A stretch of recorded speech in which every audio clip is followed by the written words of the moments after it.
संतोष पाटील, जिल्हाधिकारी सातारा। आज आपण निवेदन करतोय। 16वी भारताची जनगणना महाराष्ट्रामध्ये 1 मे 2026 पासून सुरू होते आहे। या जनगणनेचे प्रामुख्याने 2 टप्पे असणार आहेत। पहिल्या टप्प्यामध्ये घरगणना आपण करतोय। पहिल्या टप्प्यामध्ये 2 भाग असणार आहेत। 1 मे ते 15 मे या कालावधीमध्ये जिल्ह्यातील सर्व नागरिकांना स्वयं नोंदणीचा टप्पा उपलब्ध असणार आहे।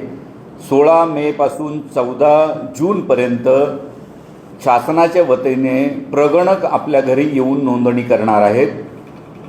पहिल्या टप्प्यामध्ये पहिल्या भागामध्ये स्वयं नोंदणी करण्यासाठी सर्व नागरिकांना भारत सरकारने जनगणनेसाठी जे पोर्टल तयार केलेलं आहे त्या पोर्टलवर https://se.census.gov.in पोर्टलवर गेल्यानंतर आपल्याला 3 प्रश्न विचारले जाणार आहेत।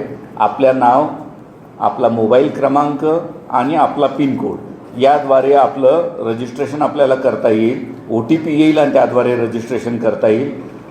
प्रगणकाद्वारे जे प्रश्न विचारले जाणार आहेत ते सगळे प्रश्न आपल्याला याद्वारे उपलब्ध होतील। त्या प्रश्नाची उत्तरं आपल्याला नोंदवायची आहेत आणि या प्रश्नांची उत्तरं नोंदवल्यानंतर 11 डिजिट किंवा 11 आकडी एक सेन्सस कोड आपल्याला येणार आहे। तो सेन्सस कोड आपण आपल्याकडे नोंदवून ठेवावा, योग्य ठिकाणी सेव्ह करून ठेवावा, जेणेकरून 16 तारखेनंतर ज्यावेळेस आपल्याला प्रगणक घरी भेट देण्यासाठी येणार आहेत त्या प्रगणकाला हा 11 आकडी संख्येचा सेन्सस कोड आपल्याला उपलब्ध करून द्यायचा आहे। तो सेन्सस कोड आपण उपलब्ध करून दिल्यानंतर आपण नोंदवलेली माहिती प्रगणकाच्या ॲपमध्ये आपोआप येईल आणि मग ती आपण कन्फर्म केल्यानंतर जनगणनेच्या ॲपमध्ये सेव्ह होणार आहे।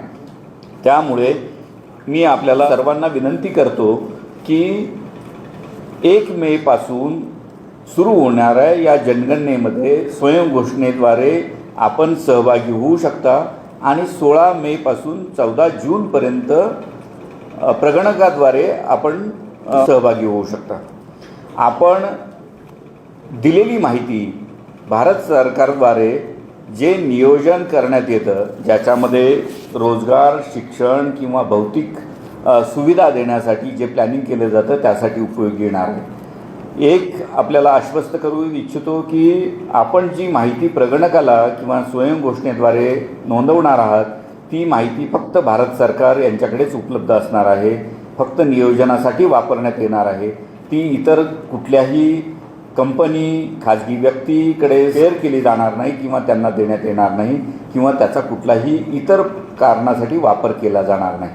त्यामुळे 1 मे पासून सुरू होणाऱ्या जनगणनेमध्ये आपण सर्वांनी सहभागी व्हावं आणि प्रगणकाला अचूक माहिती द्यावी अशी आपणाला विनंती करतो। धन्यवाद।